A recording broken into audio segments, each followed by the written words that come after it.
Hi friends, ಅಡುಗೆ super ಚಾನೆಲ್ಗೆ ನಿಮಗೆ ಸ್ವಾಗತ. ಬನ್ನಿ, ಇವತ್ತು ನಾವು ಮಲ್ಟಿಗ್ರೇನ್ ದೋಸೆ ಮಾಡೋಣ. ಇವತ್ತು ನಾನು MTR ಬ್ರ್ಯಾಂಡಿನ ಮಲ್ಟಿಗ್ರೇನ್ ದೋಸಾ ರೆಡಿ ಮಿಕ್ಸ್ ಪ್ಯಾಕೆಟನ್ನು ತಂದಿದ್ದೀನಿ. ಇದರಲ್ಲಿ ಮೇಜರಾಗಿ 5 ಗ್ರೇನ್ಸನ್ನು ಹಾಕಿದಾರಂತೆ. ಕಾರ್ನ್, ರಾಗಿ, ಬಾರ್ಲಿ, ಓಟ್ಸ್ ಹಾಗೆ ಬ್ಲ್ಯಾಕ್ ಗ್ರಾಮ್ ಫ್ಲೋರ್. ಇದರ ಜೊತೆಗೆ ಸ್ವಲ್ಪ rice flour and refined wheat ಫ್ಲೋರನ್ನು ಕೂಡ ಹಾಕಿದಾರಂತೆ. ಅರ್ಧ kg ಪ್ಯಾಕೆಟಿಗೆ 165 ರೂಪಾಯಿ. ಸುಮಾರು 20 ದೋಸೆಗಳನ್ನು ಮಾಡ್ಬೋದಂತೆ. ಇನ್ಸ್ಟ್ರಕ್ಷನ್ಸ್ನೆಲ್ಲ ಓದಿದ್ದೀನಿ. ಬನ್ನಿ ದೋಸೆ ಮಾಡೋಕ್ಕೆ ಸ್ಟಾರ್ಟ್ ಮಾಡೋಣ. ಫ್ರೆಂಡ್ಸ್, ನಾನಿಲ್ಲಿ MTR ಬ್ರ್ಯಾಂಡಿದು ಮಲ್ಟಿಗ್ರೇನ್ ದೋಸಾ ಮಿಕ್ಸ್ ತೊಗೊಂಡಿದ್ದೀನಿ. ನೀವು ನಿಮಗೆ ಯಾವ ಬ್ರ್ಯಾಂಡ್ ಇಷ್ಟನೋ ಆ ಬ್ರ್ಯಾಂಡಿದೆ ದೋಸಾ ಮಿಕ್ಸನ್ನು ತಗೊಳ್ಳಿ. ದೋಸೆ ಮಾಡುವ ವಿಧಾನ ಆಲ್ಮೋಸ್ಟ್ ಸೇಮೇ ಇರುತ್ತೆ.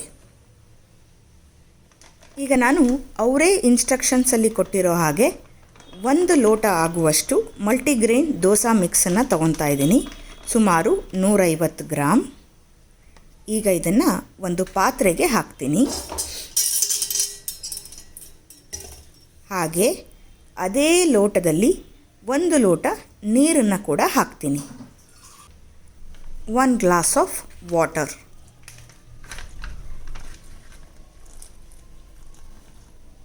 ಇದರ ಜೊತೆಗೆ ನಾನು ಅದೇ ಕಪ್ಪಲ್ಲಿ ಅರ್ಧ ಕಪ್ಪು ಮೊಸರು ತೊಗೊಂಡಿದ್ದೀನಿ. 1/2 ಕಪ್ ಕರ್ಡ್.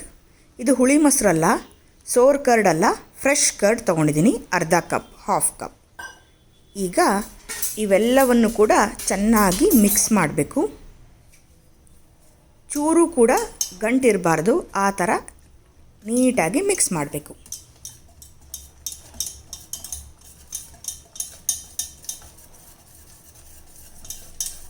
ಈಗ ಎಲ್ಲದೂ ಕೂಡ ಚೆನ್ನಾಗಿ ಮಿಕ್ಸ್ ಆಗಿದೆ, ಯಾವುದೇ ಥರದ ಗಂಟಿಲ್ಲ.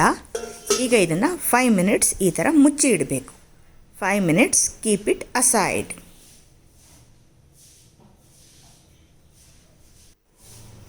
ಈಗ 5 ಮಿನಿಟ್ಸ್ ಆಯಿತು. ನಮ್ಮ ದೋಸೆಯ ಹಿಟ್ಟು ಕೂಡ ಸ್ವಲ್ಪ ದಪ್ಪ ಆಗಿದೆ. ನೋಡಿ, ದೋಸೆ ಹಿಟ್ಟಿನ ಕನ್ಸಿಸ್ಟೆನ್ಸಿ ಈ ಥರ ಇರಬೇಕು. ಸೆಟ್ ದೋಸೆಗೆಲ್ಲ ಇರುತ್ತೆ ನೋಡಿ, ಆ ಥರ ಸ್ವಲ್ಪ ದಪ್ಪ ಇರಬೇಕು ಹಿಟ್ಟು. ಈಗ ಇದು ಕರೆಕ್ಟಾಗಿದೆ. ನೆಕ್ಸ್ಟ್ ಈಗ ನಾವು ಮಲ್ಟಿಗ್ರೇನ್ ದೋಸೆ ಮಾಡೋಕ್ಕೆ ಸ್ಟಾರ್ಟ್ ಮಾಡೋಣ. ಗ್ಯಾಸ್ ಫ್ಲೇಮನ್ನು ಹೈಯಲ್ಲಿ ಇಟ್ಬಿಟ್ಟು ದೋಸೆ ತವನ ಚೆನ್ನಾಗಿ ಬಿಸಿ ಮಾಡ್ಕೋಬೇಕು ಫಸ್ಟಿಗೆ. ಆಮೇಲೆ ಅದಕ್ಕೆ ಸ್ವಲ್ಪ ಎಣ್ಣೆ, ಬೆಣ್ಣೆ ಅಥವಾ ತುಪ್ಪನ ಹಾಕಬೇಕು. ನೆಕ್ಸ್ಟ್ ಈಗ ದೋಸೆ ಮಾಡಬೇಕಾದ್ರೆ ಗ್ಯಾಸ್ ಸ್ಟವ್ವಿನ ಫ್ಲೇಮನ್ನು ಮೀಡಿಯಮಲ್ಲಿ ಇಡಬೇಕು. ಹಾಗೆ ದೋಸೆ ಹಿಟ್ಟನ್ನು ಈ ಥರ ಮೇಲಿಂದ ದೋಸೆ ಕಾವಲಿ ಮೇಲೆ ಹಾಕಬೇಕು.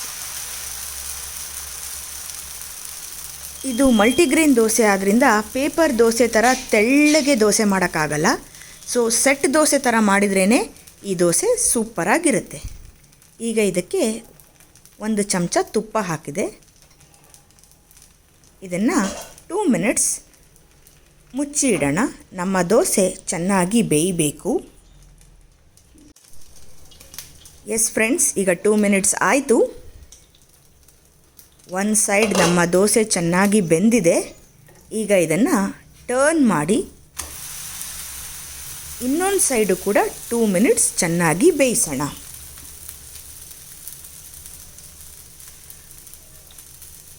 ಈಗ ಈ ಸೈಡು ಕೂಡ 2 ಮಿನಿಟ್ಸ್ ಆಯಿತು.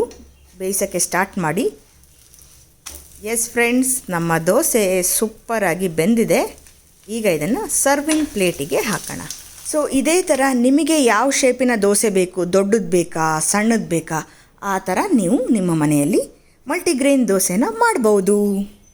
ಇವತ್ತು ನಾನು ಮಲ್ಟಿಗ್ರೇನ್ ದೋಸೆನ ಹೋಟೆಲ್ ಸ್ಟೈಲ್ ಕೋಕೋನಟ್ ಚಟ್ನಿ ಜೊತೆ ತಿಂತಾಯಿದ್ದೀನಿ.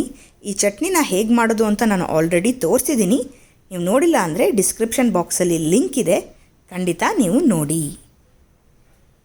ಈ ಆರೋಗ್ಯಕರವಾಗಿರೋ ದೋಸೆನ ನೀವು ಕೂಡ ನಿಮ್ಮ ಮನೆಯಲ್ಲಿ ಮಾಡಿ ನೋಡಿ. ಈ ರೆಸಿಪಿ ನಿಮಗೆ ಇಷ್ಟ ಆಗಿದ್ದಲ್ಲಿ ಖಂಡಿತ ಲೈಕ್ ಮಾಡಿ, ಶೇರ್ ಮಾಡಿ, ನಿಮ್ಮ ಅನಿಸಿಕೆ ಅಭಿಪ್ರಾಯಗಳನ್ನು ಕಮೆಂಟ್ ಮಾಡಿ. ಹಾಗೂ ನೀವು ನನ್ನ ಚಾನಲನ್ನು ಇನ್ನೂ ಸಬ್ಸ್ಕ್ರೈಬ್ ಆಗಿಲ್ಲ ಅಂದರೆ ದಯವಿಟ್ಟು ಸಬ್ಸ್ಕ್ರೈಬ್ ಆಗಿ. Thank you.